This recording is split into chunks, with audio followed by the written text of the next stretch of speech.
Boa noite a todos. Estamos aqui mais uma semana. Vamos responder às perguntas que nos foram passadas. Eu espero que tenhamos a intuição, a inspiração para podermos passar uma mensagem de luz, uma mensagem positiva a todos. Eu sou Wagner Maia. Hoje é 10 de novembro de 2022. Pergunta número 1.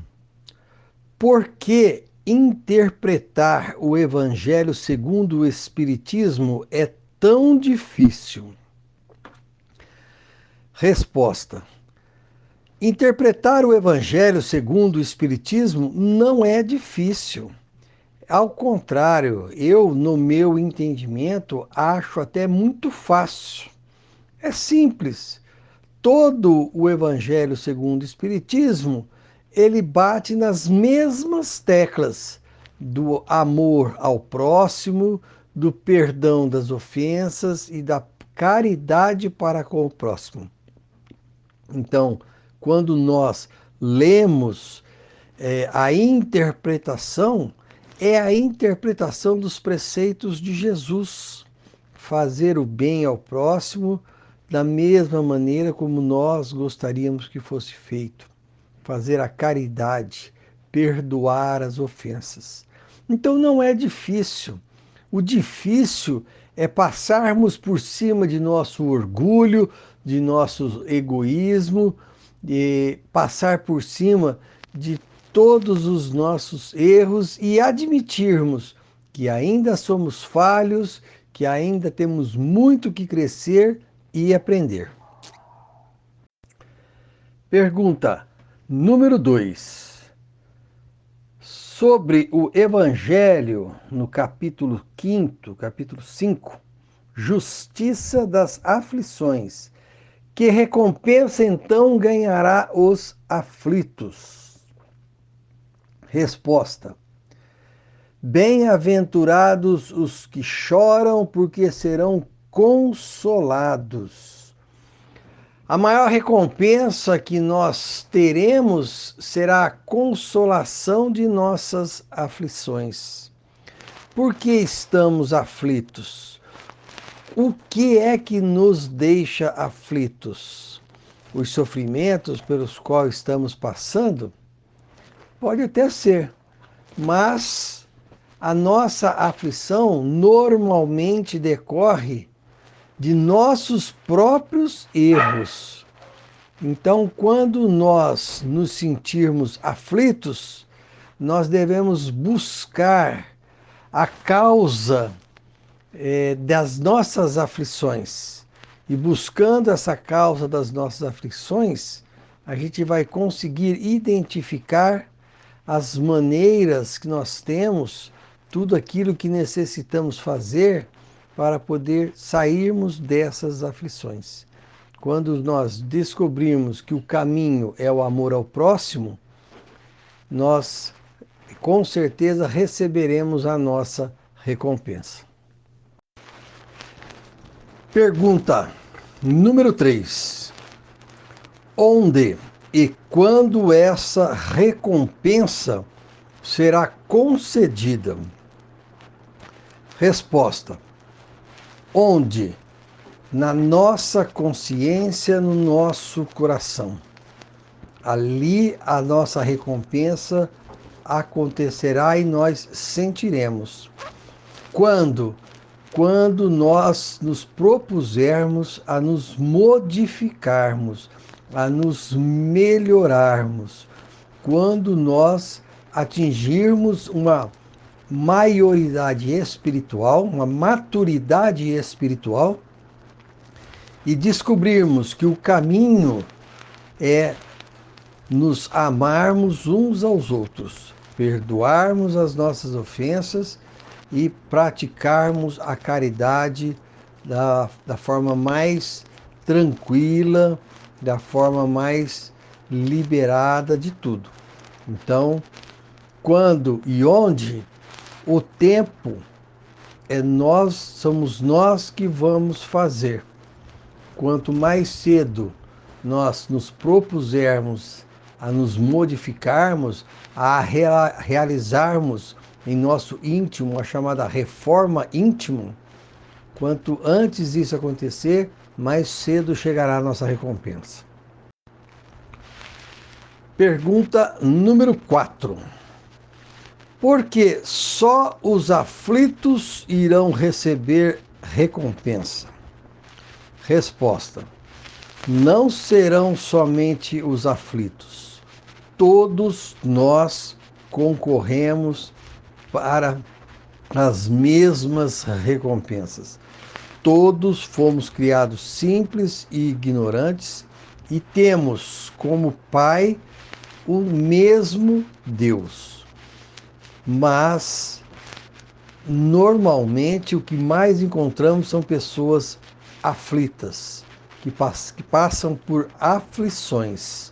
Então, podemos dizer que praticamente todos nós, uma ou outra aflição nesta vida, nas próximas, ou já tivemos nas anteriores, todos nós passamos por aflição. Então, quando se diz bem-aventurados os aflitos, você pode ter a certeza de que todos nós estamos incluídos nesta categoria. Pergunta número 5. Os banhos de sal grosso realmente protegem a gente de energias negativas? Resposta: o Espiritismo não tem nenhum tipo de ritual. A questão do banho de sal grosso, para algumas religiões, ela é recomendada como proteção, realmente. Mas no Espiritismo não tem nada. O que nos protege realmente das energias negativas são os pensamentos e atitudes positivas. Então, quando nós nos identificamos com os mandamentos de Jesus, quando nós escolhemos viver em nossa vida atitudes de paz, de amor ao próximo, essas atitudes positivas nos trará no entorno de nós espíritos do bem, espíritos protetores. E com isso, com certeza, nós estaremos mais do que protegidos de energias negativas. Pergunta número 6. O vício em comida pode ser uma obsessão? Resposta: sim, o vício com certeza é uma fraqueza que nós temos e muitas vezes trazemos já de vidas anteriores. Quando nós temos um vício, algo que é constante e negativo em nossa vida, nós atraímos espíritos que são comuns, afins a esse vício. E com certeza estes espíritos, de alguma forma, nos influenciarão a continuarmos com esse vício, a não vencermos as más tendências. Então, o vício pode ser uma obsessão? Pode ser fruto de uma obsessão, sim. Pergunta número 7. Os espíritos mentem? Resposta: com certeza. Não é porque estão no plano espiritual que não conservarão as más atitudes que tinham enquanto encarnados. Então, os espíritos mentem, enganam da mesma forma como aqueles que estão encarnados mentem e enganam. Pergunta número 8. O que falar dos adúlteros dentro das religiões? Resposta. O adultério é um erro, uma falha, da mesma forma que todos os outros vícios e más atitudes são erros e são falhas.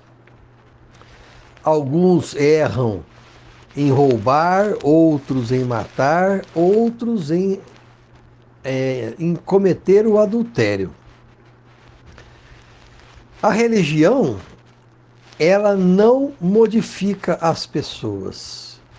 A religião, ela nos dá o caminho, ela nos dá a noção, o ensinamento, os preceitos de nos melhorarmos. Agora, a atitude é de cada um. Se a pessoa quiser melhorar, ela vai se melhorar, independente de estar ou não dentro dessa ou daquela religião. Pergunta número 9. Se Moisés proibiu a conversa com os mortos, por que o Espiritismo mantém isso?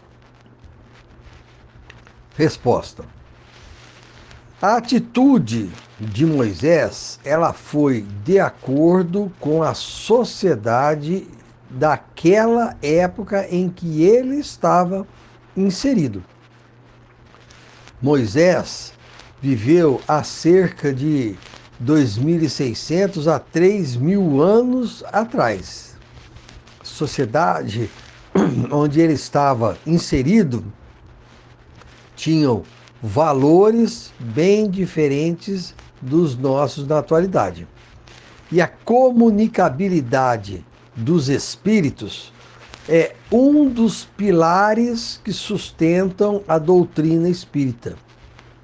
A comunicabilidade dos espíritos é um fato que sempre ocorreu em todos os tempos desde que existe a humanidade e continuará sendo usada. O que nós não podíamos na época de Moisés, não podemos hoje e não poderemos nunca é utilizar esta comunicabilidade dos espíritos de forma egoísta, de forma engraçada, de forma irresponsável. A comunicabilidade dos espíritos bem utilizada, ela só traz benefícios para toda a humanidade. Pergunta número 10.